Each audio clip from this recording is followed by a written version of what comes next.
गांव में पली बड़ी रीना की शादी शहर में रहने वाले सुमित से हो जाती है। रीना अपने पति सुमित और सास सरला के साथ खुशी खुशी रहती है। गरीबी में पली बड़ी रीना एक जुगाड़ू लड़की थी और हर काम में उसके जुगाड़ लगाने से उसकी सास बड़ी परेशान थी। एक दिन सरला अपनी बहू रीना से कहती है, रीना बहू देख तो मैं बाजार गई थी तो ये तकिए के नए कवर लाई हूँ। वो क्या है ना, पुराने वाले फट गए थे।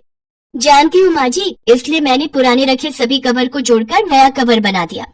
ओह अच्छा, मैं तो भूल ही गई थी कि मेरी बहू तो जुगाड़ू है। वो हर चीज में कोई ना कोई जुगाड़ लगा ही लेती है। अच्छा, अब इन नए कवर को अलमारी में रख दे, कोई मेहमान आएगा तब निकाल लेंगे इसको।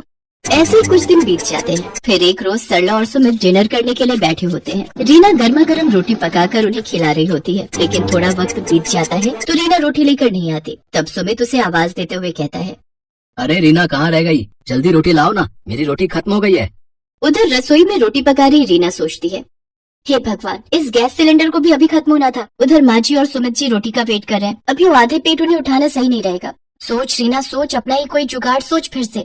इतना कहकर रीना छत पर रखी कुछ लकड़ियाँ ले आती है। फिर 4 ईंटों का चूल्हा बनाकर उसमें रोटी सेकती है और फिर गर्मा गर्म रोटी पकाकर सबको खाने को देती है। फिर अगले दिन सुबह सरला अपनी बहू की मदद के लिए रसोई घर में जाती है तो देखती है कि उसकी बहू बर्तन राख से धो रही होती है।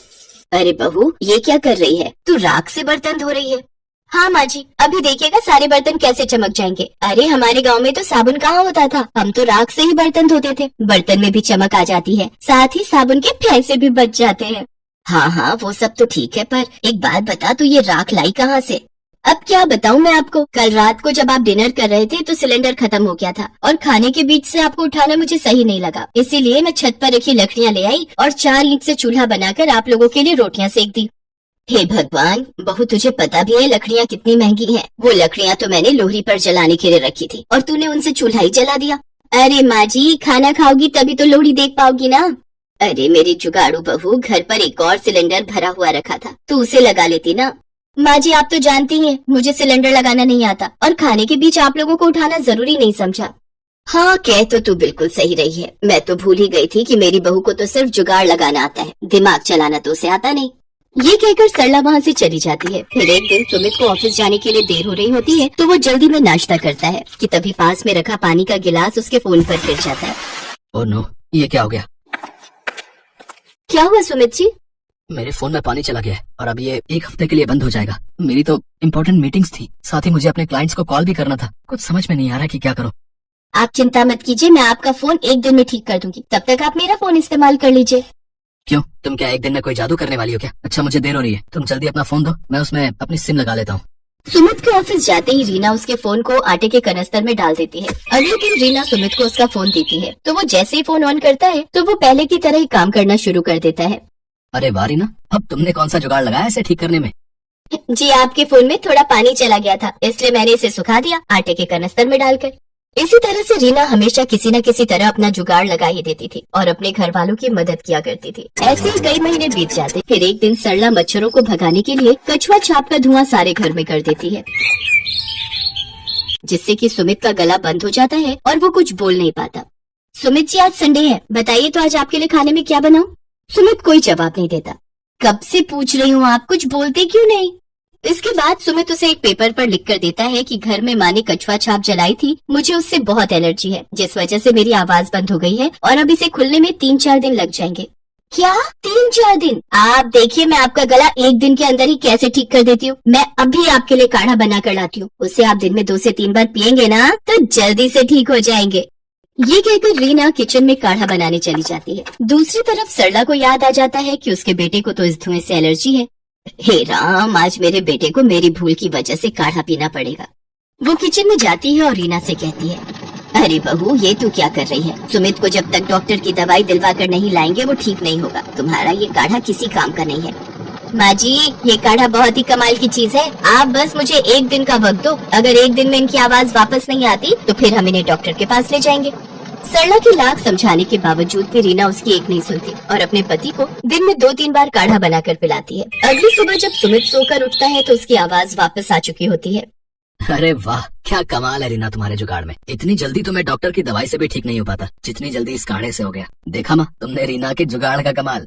हाँ हाँ बेटा, तू सही कह रहा है। तेरी आवाज तो पहले की तरह ही ठीक हो गई। मानना पड़ेगा बहू के जुगाड़ को, ये इस बार भी काम आ ही गया। अब तो मुझे बहू के जुगाड़ पर पूरा भरोसा हो गया है। ये हमें हमेशा सही फल ही देता है।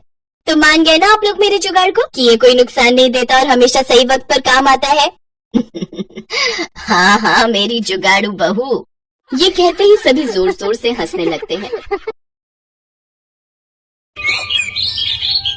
रमा, मैं तैयार होकर आता हूँ। ड्राइवर को ये बैग दे दो, गाड़ी में रख देगा। आज मेरी बहुत बड़ी मीटिंग है, ये बैग भूल ना जाऊं। संदीप ने बैग बोला था रखने के लिए, पर इसमें तो सामान है, ये निकाल कर बाहर रख देती हूँ। संदीप तो मुझे ऐसे ही बेवकूफ कहते हैं। संदीप ऑफिस चला जाता है। शाम को वो गुस्से में ऑफिस से घर आता है और रमा को आवाज लगाता है। रमा, रमा, इधर आओ। मैंने तुमसे कहा था ना कि आज मेरी बहुत जरूरी मीटिंग है। मेरा बैग ड्राइवर को दे दो, वो गाड़ी में रख देगा। तुमने ड्राइवर को खाली बैग दे दिया। मेरी सारी फाइलें कहाँ हैं? आपने बोला था कि बैग गाड़ी में रखवा दो। आपने फाइलें बोला होता तभी तो रखवाती।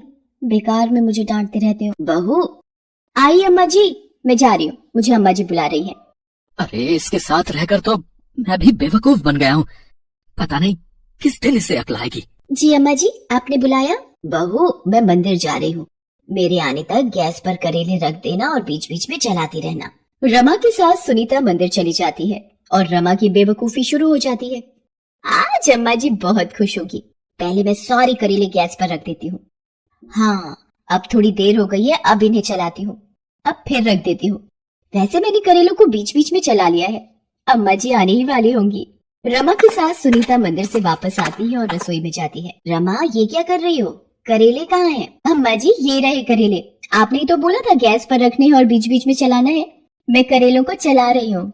हे भगवान रमा बहू, मैंने कहा था करेले गैस पर रख देना, मतलब करेले की सब्जी बना लेना और चला लेना, मतलब सब्जी बनने तक हिलाती रहना। तो ऐसा कहना था ना अम्मा जी। आप मुझे जैसा कहेंगी मैं वैसा ही तो आपकी आज्ञा का पालन करूंगी ना। सुनीता और संदीप एक दूसरे की शक्ल देखने लगते हैं और गुस्से को पी लेते हैं। एक दिन तो रमा की बेवकूफी ने हद पार कर दी। संदीप ये कमरे का क्या हाल बना रखा है? इतनी मिट्टी है टेबल पर। अरे ये लैपटॉप, सारा दिन संदीप इस पर काम करते हैं, कितना गंदा हो रहा है ये। क्यों ना इसको अच्छे से धो दूं? रमा लैपटॉप को सर्फ के पानी में डुबोकर धो देती है और कपड़े सूखने वाली रस्सी पर टांग देती है। तभी संदीप आ जाता है। रमा, अरे रमा ये क्या किया तुमने? मेरा लैपटॉप। हाँ इस पर बहुत धूल मिट्टी हो रही थी, मैंने सोचा इसको अच्छे से धोकर सुखा देती हूँ। मैंने सही किया ना? रमा तुम सचमुच तुम बेवकूफ पत्नी हो। मेरा दिमाग खराब था जो तुमसे शादी की मैंने। रमा बहू तुम में जरा भी समझ है? लैपटॉप भी कोई धोने की चीज है? अब क्या बात है? क्यों इतना शोर मचा रखा है?